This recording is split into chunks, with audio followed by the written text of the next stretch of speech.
కనుక దేవుని బిడ్డలారా, దేవుడు మనకు రక్షణ ఇచ్చి స్వేచ్ఛాపరులుగా చేశాడు, స్వతంత్రులుగా చేశాడు, నీతిమంతులుగా చేశాడు, భక్తి పరులుగా చేశాడు. భక్తులు బ్రతకమని దేవుడు నీ మీద ఉన్న పాప దోషముల కాడిని ఎరగబోచాడు. ఇప్పుడు ఆయన రెండవ మాటలో నువ్వు ఎలా ఉండాలట?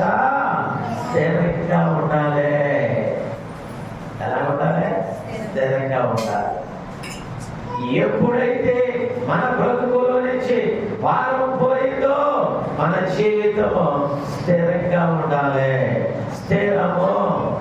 దేవునికి స్తోత్రం. హల్లెలూయా. స్థిరంగా ఉండాలి. ఎందులో స్థిరంగా ఉండాలి? మన ప్రవర్తనలో స్థిరంగా ఉండాలి.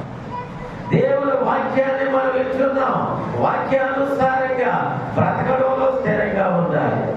మన యొక్క చూపు, మన యొక్క మాట, మన యొక్క ప్రవర్తన, మన యొక్క జీవితము వాక్యానుసారంగానే ఉండాలి. అప్పుడు మనము స్థిరంగా బ్రతుకుతున్నట్లు లెక్క. దేవునికి